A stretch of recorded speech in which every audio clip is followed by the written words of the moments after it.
स्वामी प्रसाद मौर्य का निराधार आरोप मेरे ऊपर है कि मैं त्रिशूल और भाला से तलवार से वार किया। आप देख सकते हो कि हम लोकतंत्र में आस्था रखते हैं, लेकिन स्वामी प्रसाद मौर्य लोकतंत्र में आस्था नहीं रखते। हमको संविधान में विश्वास है। मुझको लगता है कि स्वामी प्रसाद मौर्य संविधान में विश्वास नहीं रखते। कल एक शिखर सम्मेलन था चैनल का, और उस शिखर सम्मेलन में मैं भी गया हुआ था और स्वामी प्रसाद मौर्य भी गए हुए थे।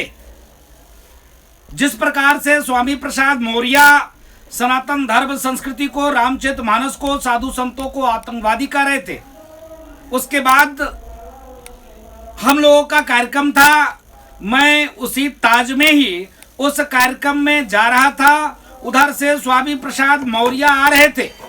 स्वामी प्रसाद मौर्य ने कहा कि ये भगवा आतंकवादी आ गया है, ये रामचरितमानस का ठेकेदार है, यही ब्राह्मण लोग हैं, साधु संत हैं जो समाज को बांटने का काम करते हैं। भद्दी भद्दी गाली दिया और वो मेरे ऊपर मारने के लिए टूट पड़ा। जिस प्रकार से असंवैधानिक तरीके से, अलोकतांत्रिक तरीके से उसने मेरे ऊपर वार किया स्वामी प्रसाद मौर्य, ये बहुत ही निंदनीय है। आज उसके खिलाफ हम एफआईआर दर्ज कराएंगे। उसने मेरे ऊपर आरोप लगाया है कि इन्होंने तलवार और त्रिशूल से वार किया है। इस चीज का मैं खंडन करता हूं और गलत बात है। स्वामी प्रसाद मौर्य लगातार मैं आरोप लगाता हूं स्वामी प्रसाद मौर्य के ऊपर कि स्वामी प्रसाद मौर्य के पीछे आतंकी फंडिंग है और ऐसे लोगों का प्रसा है जो लोग समाज को बांटने के लिए काम कर रहे हैं। स्वामी प्रसाद मौर्य हिंदू को हिंदू से लड़ाकर दंगा फैलाने की साजिश कर रहे हैं और स्वामी प्रसाद मौर्य हमारी हत्या इन हिंदू जनमानस से कराने की साजिश कर रहे हैं। स्वामी प्रसाद मौर्य एक आरोप और भी मेरे ऊपर लगा रहे हैं कि हमने 21 लाख का इनाम उसके ऊपर रखा है। इसलिए रखा था क्योंकि स्वाभाविक है, आप देख सकते हो डेनमार्क में कार्टून बना, 9 की 9 पत्रकार की हत्या हो जाती है। नुपुर शर्मा के बयान के साथ हम नहीं हैं, फिर भी देखिए बेगुनाहों की सर कलम हो जाता है। जब रामचरितमानस को जलाया गया, इससे हम आहत होकर हमने कहा था कि जो स्वामी प्रसाद मौर्य के साथ ऐसा करेगा हम ऐसा करेंगे। मेरी मंशा ऐसे नहीं थी, लेकिन स्वामी प्रसाद मौर्य की मंशा खराब है। स्वामी प्रसाद मौर्य संविधान को नहीं मानता है। स्वामी प्रसाद मौर्य दंगा फैलाना चाहता है। स्वामी प्रसाद मौर्य हिंदू को हिंदू से लड़ाना चाहता है। स्वामी प्रसाद मौर्य बार बार सनातन धर्म संस्कृति को गाली देता है। स्वामी प्रसाद मौर्य हिंदुत्व को गाली देता है। स्वामी प्रसाद मौर्य साधु संतों को आतंकवादी कहता है। यह निंदनीय है, दुखद है। इस चीज का पुरजोर विरोध करते हैं, निंदा करते हैं और मैं सरकार से मांग करता हूं स्वामी प्रसाद मौर्य के खिलाफ एफआईआर दर्ज हो और स्वामी प्रसाद मौर्य समाज को बांटने का जो कुचक कर रहे हैं, इनके खिलाफ सख्त से सख्त कार्रवाई हमारी मांग है। स्वामी प्रसाद मौर्य ने मेरे ऊपर हमला किया, जान से मारने की साजिश तो मेरे साथ उसने किया, गला दबाने का काम किया है। वो निराधार आरोप है। अगर ऐसा होता तो जिस जगह कार्यक्रम था वहां मोबाइल भी ले जाने पर लोग चेक करते हैं, और वहां पर जिस प्रकार से उन्होंने मेरे ऊपर आरोप लगाया, उनका आरोप निराधार है और गलत है। मैं तो उस कार्यक्रम में मुख्यमंत्री जी के साथ था ही, उसके पहले मुख्यमंत्री जी थे। मुख्यमंत्री जी से मुलाकात करके मुख्यमंत्री जी से मांग करेंगे कि स्वामी प्रसाद मौर्य लगातार, एक नहीं अनेक बार हो गया है, जो समाज को बांटने का साजिश करे, जो समाज में ऐसा जहर घोले, जहरीले नाग को बाहर नहीं छोड़ना चाहिए। तत्काल प्रभाव से उसकी जो है दवा होनी चाहिए। इसके नाते स्वामी प्रसाद मौर्य की दवा होना अति आवश्यक है, बहुत ही जरूरी है। एक बार नहीं अनेक बार, बार बार ऐसा कहना, रामचरितमानस को, साधु संतों को आतंकवादी कह देना, हमको नाग कह देना, सर्प कह देना, हमको जिस प्रकार से टारगेट करना, ये अच्छी बात नहीं है। इसके नाते मैं मुख्यमंत्री जी से मिलकर इस चीज का चर्चा करूंगा कि इनके खिलाफ सख्त से सख्त कार्रवाई हो।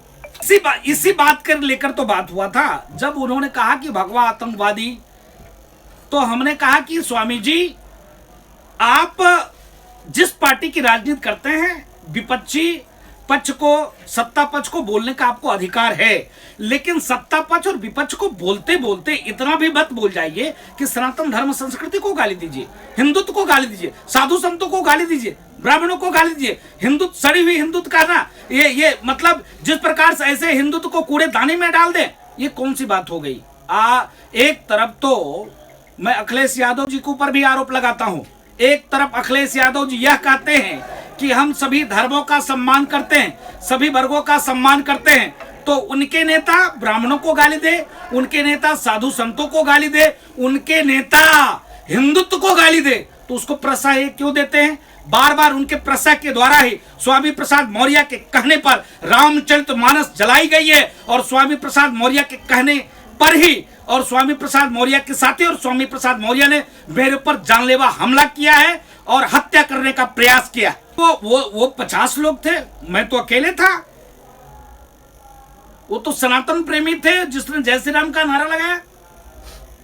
ये विवाद शुरू कैसे हुआ था महाराज जी? विवाद शुरू हुआ, उसके द्वारा विवाद शुरू हुआ। मैं जैसे एंट्री किया, उसने कहा कि आ गया भगवा आतंकवादी। सनातन वाला देश में, साधु संतों वाला देश में कोई भगवा आतंकवादी कह दे, और सीधे रामचरितमानस को उसने गाली दिया, भगवान राम को गाली दिया।